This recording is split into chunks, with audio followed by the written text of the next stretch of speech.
Hello friends, आज हम पढ़ेंगे उपभोग का व्यवहार या उपभोग फलन।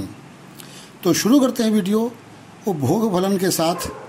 उपभोग से अभिप्राय किसी अर्थव्यवस्था में एक निश्चित समय में उपभोग पर किए जाने वाले समग्र व्यय से है। अपनी आवश्यकताओं को प्रत्यक्ष रूप से संतुष्ट करने के लिए लोगों द्वारा वस्तुओं और सेवाओं के खरीदने पर खर्च की जाने वाली मुद्रा की मात्रा को उपभोग व्यय कहा जाता है। तो क्या मतलब हुआ कि एक अर्थव्यवस्था में एक निश्चित समय में उपभोग पर किए जाने वाला खर्च, जो सभी खर्च करते हैं, उसको उपभोग व्यय कहा जाता है। उपभोग व्यय मुख्य रूप से आय पर निर्भर करता है। उपभोग और आय में फलनात्मक संबंध को उपभोग व्यय कहा जाता है।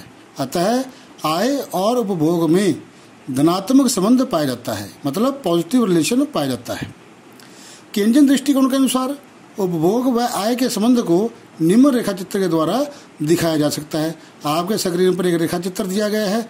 उस रेखाचित्र में नंबर 1 ओसी न्यूनतम उपभोग स्तर है, भले ही आय शून्य ही क्यों ना हो, ओसी के बराबर उपभोग व्यय खर्च करना पड़ता है। दूसरा, सीसी रेखा ऊपर की ओर बढ़ रही है, जिससे स्पष्ट है कि आय के बढ़ने पर उपभोग व्यय बढ़ता है।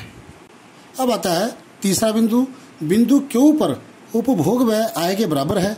इसे ब्रेक इवन पॉइंट भी कहा जाता है। चौथा पॉइंट आता है क्यू बिंदु के दाईं ओर उपभोग व्यय आय की तुलना में कम होता जाता है। इससे ज्ञात होता है कि आय के एक विशेष स्तर के पश्चात लोग अपनी आय का एक भाग बचाने लगते हैं, मतलब कुल आय में से कुछ भाग उपभोग कर लेते हैं और कुछ वो अपनी आय का भाग बचाने लगते हैं, जिसे बचत कहा जाता है। पांचवा पॉइंट आता है क्यों से पहले उपभोग व्यय आय से अधिक है। इसे उधार की स्थिति भी कहा जाता है। क्यों बिंदु के पश्चात उपभोग व्यय आय से कम है, इसे धनात्मक बचत की स्थिति कहा जाता है। अब आता है उपभोग प्रवृत्ति। उपभोग प्रवृत्ति क्या है? यह आय के विभिन्न स्तरों पर उपभोग के विभिन्न स्तरों को प्रकट करती है। परिभाषा क्या है इसकी? आय के विभिन्न स्तरों पर उपभोग की विभिन्न मात्राओं को प्रकट करने वाली अनुसूची को, जिस अनुसूची में जिस शेड्यूल के अंदर हम उपभोग और आय के संबंध को दिखाते हैं, उसे उपभोग प्रवृत्ति कहा जाता है। यह दो प्रकार की होती है। कौन कौन से दो प्रकार की होती है? नंबर 1 औसत उपभोग प्रवृत्ति और दूसरा सीमांत उपभोग प्रवृत्ति। तो ए पॉइंट हम लेते हैं औसत उपभोग प्रवृत्ति। समग्र उपभोग और समग्र आय के अनुपात को औसत उपभोग प्रवृत्ति कहा जाता है। इसे निम्न समीकरण द्वारा स्पष्ट कर सकते हैं। आपके स्क्रीन पर समीकरण दिया गया है। औसत उपभोग प्रवृत्ति बराबर है उपभोग बटा आय, या एपीसी बराबर है सी बटा वाई। अब आता है इसकी परिभाषा। औसत उपभोग प्रवृत्ति उपभोग व्यय और आय के किसी भी विशेष स्तर का अनुपात है। इसे हम एक तालिका, एक शेड्यूल से दिखा सकते हैं, जो आपके स्क्रीन पर दिखाई गई है। एक तरफ हमने आय, दूसरा उपभोग और औसत उपभोग प्रवृत्ति को दिखाया गया है। आय हमने लिया 100, तो उपभोग हमने किया 80, तो उपभोग प्रवृत्ति हुई 80 बटा 100 बराबर है 0.8। इसी प्रकार से 200 आय में से 120 खर्च कर दिया, 120 बटा 200 बराबर है 0.6।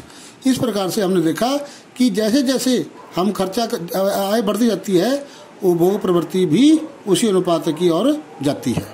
तो उपरोक्त तालिका से स्पष्ट होता है कि समग्र उपभोग व्यय को समग्र आय से भाग करने पर औसत उपभोग प्रवृत्ति का अनुमान लगाया जा सकता है। इसे एक रेखाचित्र स्पष्ट कर सकते हैं। आपके स्क्रीन पर एक रेखाचित्र दिया गया है, जिसमें स्पष्ट है कि ओ एक्स अक्ष पर आय और ओ वाई अक्ष पर उपभोग को दिखाया गया है। ओ एक्स अक्ष पर आय और ओ वाई अक्ष पर उपभोग व्यय को दिखाया गया है। सीसी उपभोग वक्र है। इस वक्र से स्पष्ट होता है कि बिंदु ए पर एपीसी 0.8 और बिंदु बी पर 0.6 है। जैसे जैसे यह वक्र ऊपर उठ रहा है, औसत उपभोग प्रवृत्ति कम होती जा रही है। अब बी पॉइंट आता है सीमांत उपभोग प्रवृत्ति। सीमांत उपभोग प्रवृत्ति आय में होने वाले परिवर्तन के कारण उपभोग में होने वाले परिवर्तनों को कहा जाता है। आपके स्क्रीन पर दिया गया है MPC = delta C over delta Y. इसकी हम परिभाषा दे सकते हैं। कुरिहारा ने इसकी परिभाषा दी है।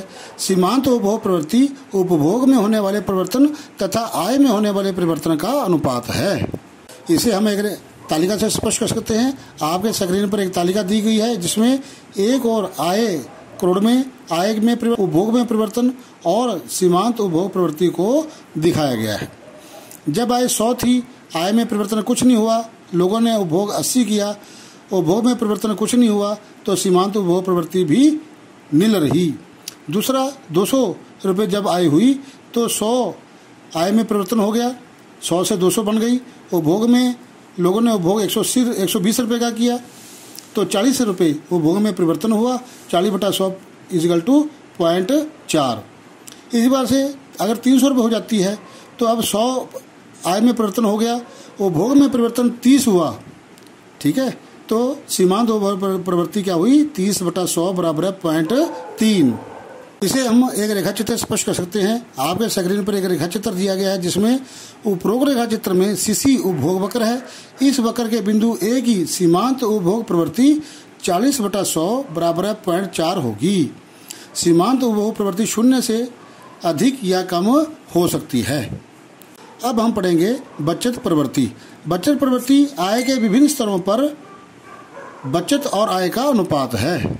इसकी परिभाषा पीटरसन ने दी है। पीटरसन के अनुसार बचत प्रवृत्ति की परिभाषा एक अनुसूची के रूप में दी जा सकती है जो आय के विभिन्न स्तरों पर बचत की मात्रा को बताती है।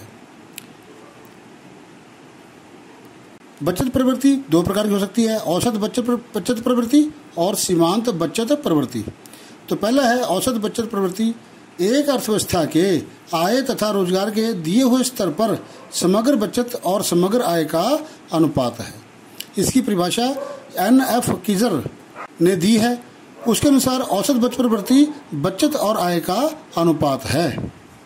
औसत बचत प्रवृत्ति को एक तालिका और रेखाचित्र स्पष्ट कर सकते हैं। आपके स्क्रीन पर तालिका दी गई है। एक तरफ हमने आय, दूसरी तरफ बचत और औसत बचत प्रवृत्ति को दिखाया है। जब आय 100 थी तो लोगों द्वारा बचत 20 रुपये की जाती थी, तो बचत प्रवृत्ति औसत बचत प्रवृत्ति 20/100 = 0.2। इसी बार जब आय बढ़कर 200 हो गई तो बचत 80 रुपये की हुई, 80/200 = 0.4। आपने देखा जैसे जैसे आय में बढ़ोतरी हो रही है बचत में वृद्धि हो रही है, औसत बचत प्रवृत्ति भी बढ़ रही है। इसे हम एक रेखाचित्र स्पष्ट कर सकते हैं। आपके स्क्रीन पर एक रेखाचित्र दिया गया है जिसमें बताया गया है कि SS वक्र औसत बचत प्रवृत्ति को प्रकट कर रहा है। इस वक्र से ज्ञात होता है कि बिंदु ए पर APS S/Y 20/100 = 0.2 और 80/200 = 0.4 हुआ है। जैसे जैसे वक्र ऊपर की ओर उठ रहा है औसत बचत प्रवृत्ति बढ़ती जा रही है। आगे आता है B पॉइंट, सीमांत बचत प्रवृत्ति। औसत में होने वाले परिवर्तन के कारण बचत में होने वाले परिवर्तन के अनुपात को सीमांत बचत प्रवृत्ति कहा जाता है। इसकी परिभाषा NF कीजर ने दी है। उसके अनुसार सीमांत बचत प्रवृत्ति बचत में होने वाले परिवर्तन और आय में होने वाले परिवर्तन के अनुपात से है। सीमांत बचत प्रवृत्ति बराबर है बचत में परिवर्तन बटा आय में परिवर्तन। MPS = ΔS/ΔY। हम इसे एक तालिका और रेखाचित्र से स्पष्ट कर सकते हैं। आपके स्क्रीन पर तालिका दी गई है जिसमें एक तरफ आय और आय में परिवर्तन, बचत में परिवर्तन और सीमांत बचत प्रवृत्ति को दिखाया गया है। आय 100 रुपये थी तो आय में परिवर्तन कुछ नहीं हुआ, बचत 20 रुपये की, बचत में परिवर्तन कुछ नहीं हुआ, सीमांत बचत प्रवृत्ति बराबर है कुछ नहीं हुई। यदि आय बढ़कर 100 से 200 हो जाती है तो आय में परिवर्तन 100 रुपये का हुआ, बचत 80 रुपये हुई और बचत में परिवर्तन 60 रुपये का हुआ। सीमांत बचत प्रवृत्ति 60/100 = 0.6। यदि और आय बढ़कर 300 रुपये हो जाती है तो आय में परिवर्तन 100 रुपये हुआ, बचत 150 रुपये हुई, बचत में प्रवृत्ति 70 रुपये की हुई और सीमांत बचत प्रवृत्ति 70/100 = 0.7 हुई। तो तालिका स्पष्ट करती है जैसे जैसे बचत आय बढ़ रही है बचत बढ़ रही है और सीमांत बचत प्रवृत्ति भी बढ़ती जाती है। हम इसे एक रेखाचित्र स्पष्ट कर सकते हैं। आपके स्क्रीन पर रेखाचित्र दिया गया है। उपरोक्त रेखाचित्र में OX अक्ष पर आय और OY अक्ष पर बचत को प्रकट किया गया है। SS बचत पूर्ति वक्र है। इस वक्र के बिंदु A से इस वक्र के बिंदु ए से ज्ञात होता है कि सीमांत बचत प्रवृत्ति 60/100 बराबर है 0.6 है। तो इस प्रकार हमने सीमांत उपभोग प्रवृत्ति और सीमांत औसत उपभोग प्रवृत्ति, सीमांत उपभोग प्रवृत्ति, सीमांत औसत बचत प्रवृत्ति और सीमांत बचत प्रवृत्ति के बारे में पढ़ा। धन्यवाद दोस्तों। यदि आपको ये मेरा वीडियो अच्छा लगा तो आप मेरे इस चैनल को सब्सक्राइब करें, लाइक करें, शेयर करें और साथ दिए हुए बेल आइकन बटन को दबाना ना भूलें। धन्यवाद।